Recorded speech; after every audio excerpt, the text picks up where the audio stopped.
എല്ലാവർക്കും നിത്തൂസ് PSC ടിപ്സിലേക്ക് സ്വാഗതം. ഇന്ന് പഠിക്കാൻ പോകുന്ന ടോപ്പിക്ക് പഠന വൈകല്യം. വളരെ പെട്ടെന്ന് പഠിച്ചെടുക്കാൻ പറ്റുന്ന ടോപ്പിക്കാണ്. ലേണിംഗ് ഡിസബിലിറ്റി എന്ന് പറയും. എന്താ പഠന വൈകല്യം? അത് ഒന്ന് മനസ്സിലാക്കി വെച്ചോളൂ.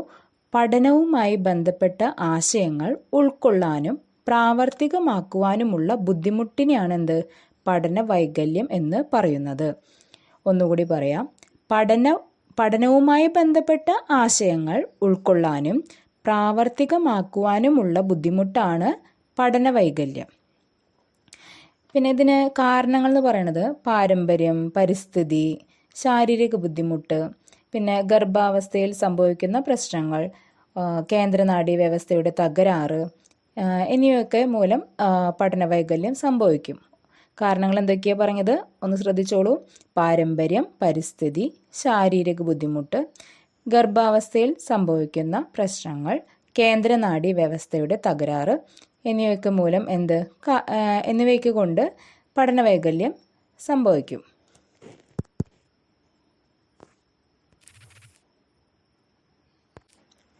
നിത്തൂസ് PSC ടിപ്സിലേക്ക് ഏവർക്കും സ്വാഗതം. ഇന്നത്തെ ടോപ്പിക്ക് പഠന വൈകല്യം, ലേണിംഗ് ഡിസബിലിറ്റി. പഠന വൈകല്യം. ആദ്യം പഠന വൈകല്യം എന്താണെന്ന് നോക്കാം. പഠനവുമായി ബന്ധപ്പെട്ട ആശയങ്ങൾ ഉൾക്കൊള്ളാനും പ്രാവർത്തികമാക്കുവാനുള്ള ബുദ്ധിമുട്ടാണ് പഠന വൈകല്യം. എന്താണ് പഠന വൈകല്യം? പഠനവുമായി ബന്ധപ്പെട്ട ആശയങ്ങൾ ഉൾക്കൊള്ളാനും പ്രാവർത്തികമാക്കുവാനുള്ള ബുദ്ധിമുട്ടിനെയാണ് പഠന വൈകല്യം എന്ന് പറയുന്നത്. പഠന വൈകല്യത്തിന് കാരണങ്ങൾ എന്ന് പറയുന്നത് പാരമ്പര്യം, പരിസ്ഥിതി, ശാരീരിക ബുദ്ധിമുട്ട്, ഗർഭാവസ്ഥയിൽ സംഭവിക്കുന്ന പ്രശ്നങ്ങൾ, കേന്ദ്രനാഡീ വ്യവസ്ഥയുടെ തകരാറ്, ഇതെല്ലാം കാരണങ്ങളാകുന്നു. എന്തൊക്കെയാണ്? പാരമ്പര്യം, പരിസ്ഥിതി, ശാരീരിക ബുദ്ധിമുട്ട്, ഗർഭാവസ്ഥയിൽ സംഭവിക്കുന്ന പ്രശ്നങ്ങൾ, കേന്ദ്രനാഡീ വ്യവസ്ഥയുടെ തകരാറ്. പിന്നെ ഈ കുട്ടികൾ ബുദ്ധിപരമായും ശാരീരികപരമായും സാധാരണ കുട്ടികളെ പോലെ തന്നെയായിരിക്കും, പക്ഷേ പഠന നേട്ടങ്ങളിൽ പിന്നാക്കം പോകുന്നു എന്ന് മാത്രം. പിന്നെ ഈ പഠന വൈകല്യമുള്ള കുട്ടികളുടെ കുറച്ച് പ്രത്യേകതകൾ ആദ്യം നോക്കാം.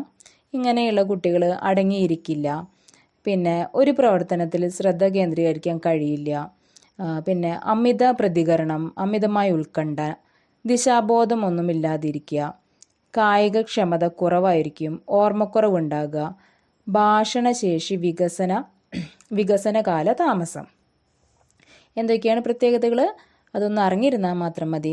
അടങ്ങിയിരിക്കില്ല. പഠന വൈകല്യമുള്ള കുട്ടികൾ അടങ്ങിയിരിക്കില്ല, ഒരു പ്രവർത്തനത്തിൽ ശ്രദ്ധ കേന്ദ്രീകരിക്കാൻ കഴിയില്ല, അമിതമായ പ്രതികരണവും ഉത്കണ്ഠയൊക്കെ ഉണ്ടാവും, ദിശാബോധം ഉണ്ടാവില്ല, കായികക്ഷമത കുറവ്, ഓർമ്മക്കുറവ്, ഭാഷണശേഷി വികസന കാലം താമസം.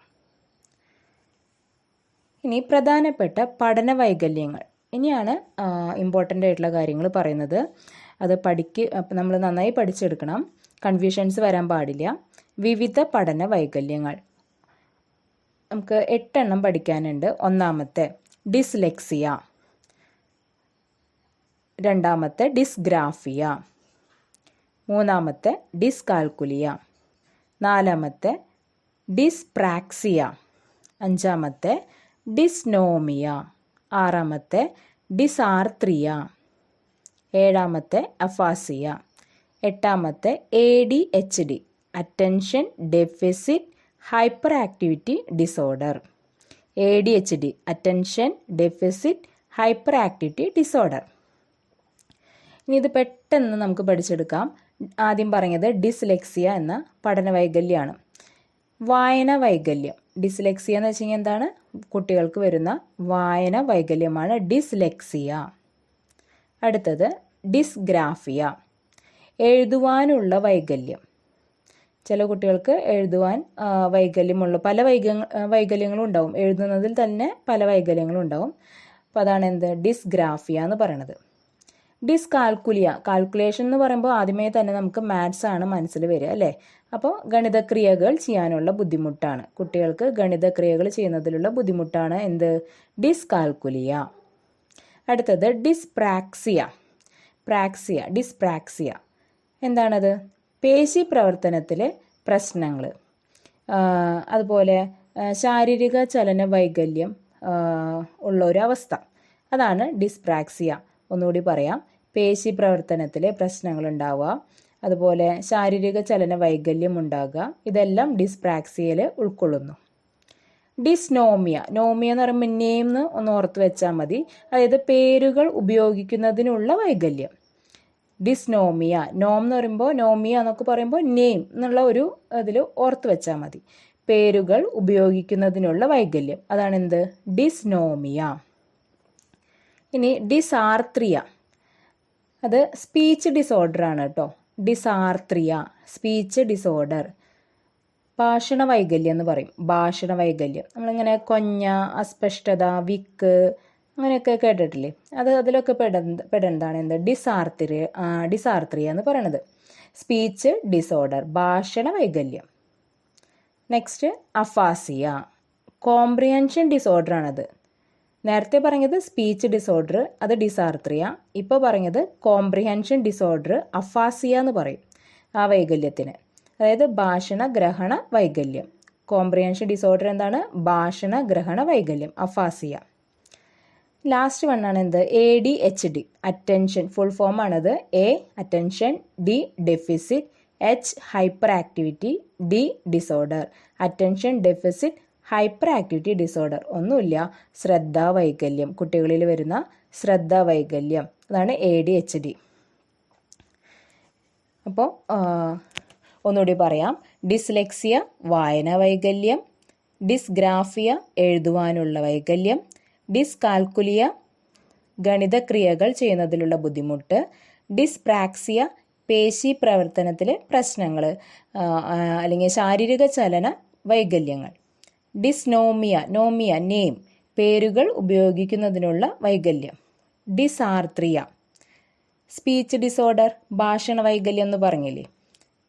ഇനി അഫാസിയ കോംപ്രിഹെൻഷൻ ഡിസോർഡർ ഭാഷണ ഗ്രഹണ വൈകല്യം. ലാസ്റ്റ് വൺ ADHD ശ്രദ്ധ വൈകല്യം.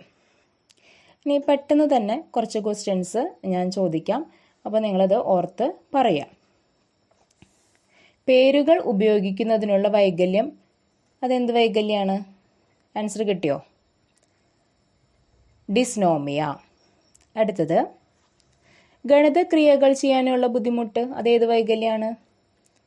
അത് ഈസിയാണ് അല്ലേ? ഡിസ്കാൽക്കുലിയ. വായന വൈകല്യം, അതിനൊരു പേരുണ്ടല്ലോ, എന്താണത്? ഡിസ്ലെക്സിയ.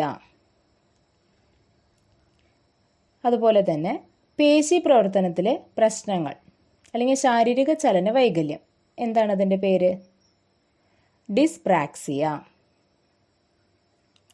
എഴുതാനുള്ള വൈകല്യം, എന്താണ് അതിൻ്റെ പേര്? ഡിസ്ഗ്രാഫിയ. ഇനി 2 ഡിസോർഡറും കൂടി പറയാനുണ്ടായിരുന്നു. ഏതൊക്കെയാണെന്ന് ഓർക്കുന്നുണ്ടോ? ഒന്ന് ഡിസാർത്രിയ, അതെന്തായിരുന്നു? സ്പീച്ച് ഡിസോർഡർ ഭാഷണ വൈകല്യം. അതുപോലെ അഫാസിയ കോംപ്രിഹെൻഷൻ ഡിസോർഡർ എന്ന് വെച്ചാൽ ഭാഷണ ഗ്രഹണ വൈകല്യം. പിന്നെ ADHD എന്തായിരുന്നു അതിൻ്റെ ഫുൾ ഫോം? ഓർത്തെടുക്കാൻ പറ്റുന്നുണ്ടോ നോക്കൂ. ADHD attention deficit hyper activity disorder. എന്ത് വൈകല്യമാണത്? ശ്രദ്ധ വൈകല്യം. ഓക്കെ, അപ്പോൾ ഇന്ന് ഇത്രയേ ഉള്ളൂ. എല്ലാവർക്കും ഓൾ ദ ബെസ്റ്റ്.